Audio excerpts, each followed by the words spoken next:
Shalom teman-teman terkasih dalam Tuhan, selamat datang kembali di channel ini. Hari ini kita akan merenungkan sebuah topik yang sangat relevan dalam kehidupan kita sehari-hari, yaitu bagaimana kita bersikap terhadap perbedaan. Teman-teman, dalam hidup ini, kita pasti bertemu dengan banyak sekali orang, dan tidak ada dua orang yang persis sama. Kita bertemu dengan orang yang berbeda suku, berbeda kebiasaan, berbeda cara berpikir, berbeda kepribadian, bahkan berbeda cara berbicara. Kadang-kadang, perbedaan itu bisa membuat kita merasa tidak nyaman, bukan? Mungkin kita merasa aneh atau canggung. Ada orang yang karena merasa tidak nyaman, akhirnya memilih untuk menjauh. Atau lebih parahnya, meremehkan dan memandang rendah orang yang berbeda. Kita bisa lihat fenomena ini di mana-mana. Di sekolah misalnya, seringkali muncul kelompok-kelompok tertentu. Ada geng yang populer, ada kelompok yang dianggap biasa saja,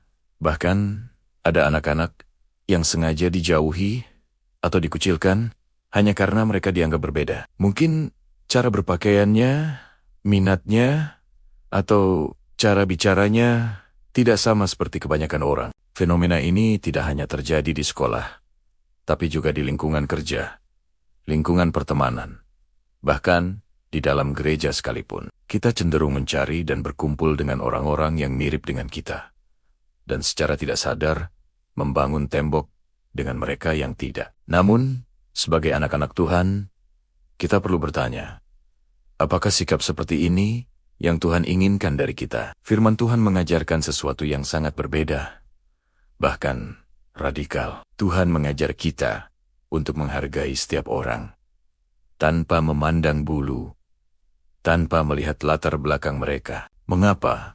Karena di mata Tuhan, setiap manusia, setiap individu yang Dia ciptakan adalah berharga. Tidak ada siptonia yang gagal atau lebih rendah dari yang lain. Semua diciptakan segambar dan serupa dengannya. Mari kita siapkan hati kita untuk belajar lebih dalam. Kita akan berdoa bersama sebelum kita membuka firman Tuhan. Mari kita bersatu dalam doa. Tuhan Yesus yang baik, Bapa kami yang penuh kasih, kami datang ke hadarat-Mu dengan hati yang rindu untuk belajar dari kebenaran firman-Mu. Kami sadar, seringkali kami jatuh dalam dosa dengan menilai dan menjauhi orang lain yang berbeda dari kami. Kami mohon pengampunan-Mu. Saat ini, kami mohon Roh Kudus-Mu yang kudus untuk membuka pikiran dan hati kami. Tolong kami untuk memahami kebenaran-Mu dengan benar. Dan yang lebih penting, berikan kami kekuatan untuk mempraktikannya dalam kehidupan kami sehari-hari. Ajari kami, ya Tuhan, untuk menghargai setiap orang seperti Engkau telah lebih dulu menghargai dan menerima kami apa adanya. Dalam nama Tuhan Yesus, kami berdoa. Amin. Firman Tuhan yang akan menjadi dasar renungan kita hari ini terambil dari Kitab Roma, pasal 15, ayat ke-7. Demikian bunyinya. Sebab itu, terimalah satu akan yang lain. Sama seperti Kristus juga telah menerima kita untuk kemuliaan Allah. Ini adalah sebuah nasihat yang luar biasa kuat yang ditulis oleh Rasul Paulus kepada jemaat di Roma. Untuk memahaminya, kita perlu sedikit melihat konteksnya. Jemaat di Roma pada waktu itu bukanlah kelompok yang homogen. Sebaliknya, jemaat ini terdiri dari orang-orang dengan latar belakang yang sangat beragam. Ada orang Yahudi yang tumbuh dengan hukum Taurat dan tradisi yang kental. Ada juga orang non-Yahudi atau orang Yunani yang datang dari latar belakang budaya yang sama sekali berbeda, dengan kebiasaan dan cara pandang yang berbeda pula. Bisa kita bayangkan, perbedaan-perbedaan ini pasti menimbulkan gesekan. Ada perdebatan tentang makanan, tentang hari-hari tertentu yang harus dihormati, dan banyak hal lainnya. Ada kelompok yang merasa lebih kuat imannya, dan ada yang dianggap lemah. Sangat mudah bagi mereka untuk terpecah belah, untuk saling menghakimi, dan untuk membentuk kubu-kubu berdasarkan latar belakang mereka. Di tengah situasi inilah, Rasul Paulus menuliskan nasihat yang begitu indah. Terimalah satu akan yang lain. Kata terimalah di sini bukan sekadar berarti toleransi. Ini lebih dalam dari itu. Kata ini mengandung arti menyambut, merangkul, membawa seseorang masuk ke dalam lingkaran persekutuan kita. Dan perhatikan standar yang Paulus berikan. Standarnya bukan, terimalah orang lain sebagaimana kamu ingin diterima. Bukan, standarnya jauh lebih tinggi. Sama seperti Kristus juga telah menerima kita.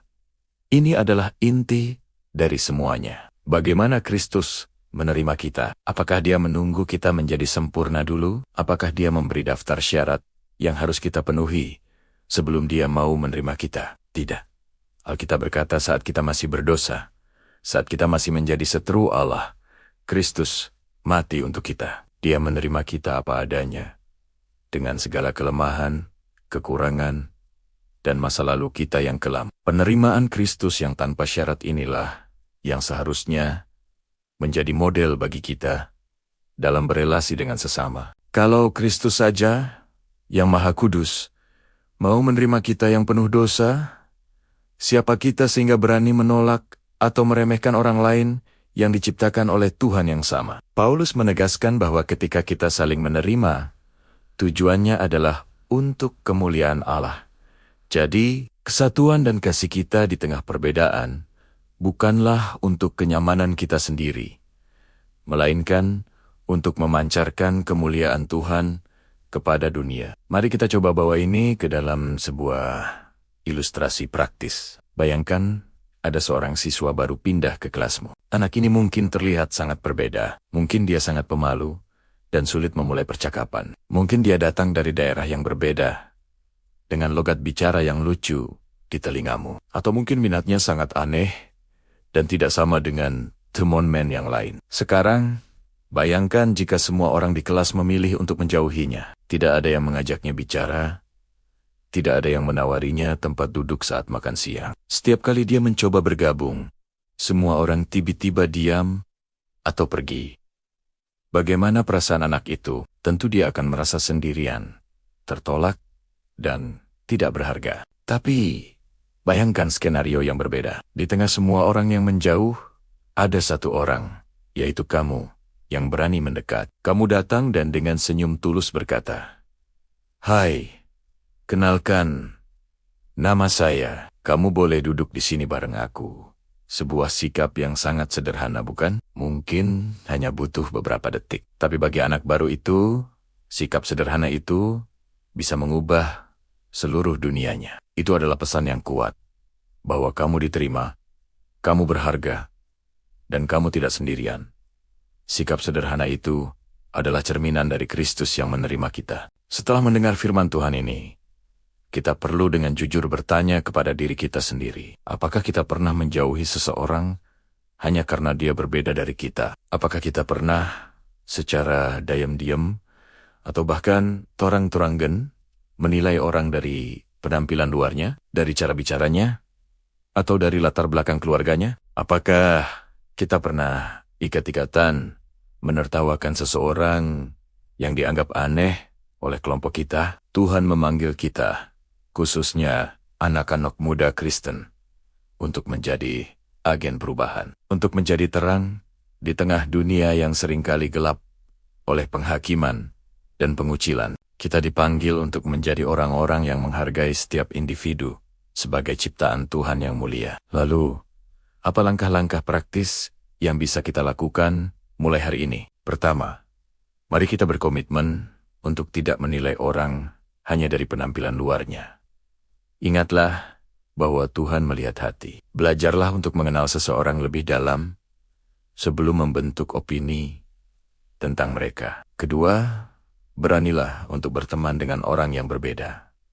Keluar dari zona nyamanmu. Jangan hanya bergaul dengan orang-orang yang satu geng denganmu. Sapalah teman yang pendiam di kelas. Ajak makan siang, teman yang seringkali sendirian. Kamu akan terkejut betapa banyak hal indah yang bisa kamu pelajari dari mereka. Ketiga, jadilah pribadi yang membuat orang lain merasa diterima. Gunakan kata-katamu untuk membangun, bukan untuk menjatuhkan. Berikan senyuman yang tulus. Jadilah pendengar yang baik. Jadilah orang yang kehadirannya membawa rasa aman dan damai, bukan ancaman atau penghakiman. Tuhan Yesus sendiri telah memberikan teladan yang sempurna dalam hal ini. Coba kita ingat Kisah Yesus dan perempuan Samaria dalam Yohanes pasal keempat. Pada masa itu, ada tembok permusuhan yang tebal antara orang Yahudi dan orang Samaria. Mereka saling membenci dan tidak mau bergaul. Orang Yahudi yang saleh bahkan akan mengambil rute jalan yang lebih jauh hanya untuk menghindari wilayah Samaria. Tetapi, apa yang Yesus lakukan? Dia dengan sengaja melewati Samaria. Dia dengan sengaja memulai percakapan dengan seorang perempuan Samaria di tepi sumur. Ini adalah tindakan yang melanggar semua norma sosial dan budaya pada waktu itu. Tapi Yesus menunjukkan bahwa kasih Tuhan dan kabar baiknya melampaui semua tembok perbedaan suku, budaya, dan bahkan dosa. Yesus melihat perempuan itu bukan sebagai orang Samaria atau pendosa, tetapi sebagai jiwa berharga yang membutuhkan air kehidupan. Dari teladan Yesus, kita belajar bahwa perbedaan bukanlah alasan untuk menjauh atau membangun tembok. Sebaliknya, perbedaan adalah kesempatan bagi kita untuk belajar mengasihi lebih dalam, untuk menunjukkan belas kasihan, dan untuk mempraktikkan Injil secara nyata. Ketika kita menghargai dan merangkul orang yang berbeda, kita sedang menunjukkan hati Kristus kepada dunia yang sangat membutuhkannya. Perbedaan bukanlah masalah jika hati kita dipenuhi oleh kasih Kristus. Justru, menghargai orang yang berbeda adalah salah satu tanda kedewasaan rohani yang sejati. Mari kita tutup renungan kita dengan kembali berdoa kepada Tuhan. Tuhan Yesus, terima kasih untuk firman-Mu yang mengingatkan kami hari ini. Kami mengaku seringkali hati kami penuh dengan penghakiman. Kami seringkali lebih mudah melihat perbedaan daripada melihat pribadi yang berharga di balik perbedaan itu. Ampuni kami, Tuhan, tolong kami, ya Roh Kudus, agar kami tidak lagi meremehkan atau menjauhi orang lain karena mereka berbeda. Ajari kami untuk memiliki hati seperti hati-Mu. Ajari kami untuk mengasihi dan menghargai setiap orang, sama seperti Engkau telah terlebih dahulu mengasihi dan menghargai kami tanpa syarat. Pakailah hidup kami untuk menjadi saluran kasih-Mu di dunia ini. Amin. Mari kita bersama-sama mengucapkan doa yang diajarkan oleh Tuhan Yesus. Bapa kami yang di sorga, dikuduskanlah nama-Mu, datanglah kerajaan-Mu.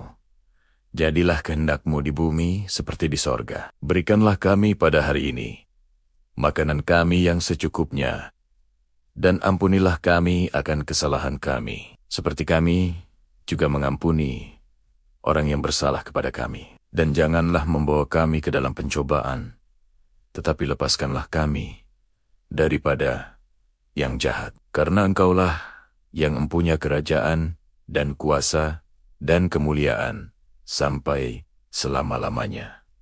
Amin. Terimalah berkat Tuhan. Tuhan memberkati engkau dan melindungi engkau. Tuhan menyinari engkau dengan wajah-Nya dan memberi engkau kasih karunia. Tuhan menghadapkan wajah-Nya kepadamu dan memberi engkau damai sejahtera. Amin. Terima kasih, teman-teman sudah bergabung dalam renungan hari ini. Jangan lupa untuk bagikan video ini jika dirasa memberkati. Sampai jumpa di video selanjutnya. Tuhan Yesus memberkati kita semua.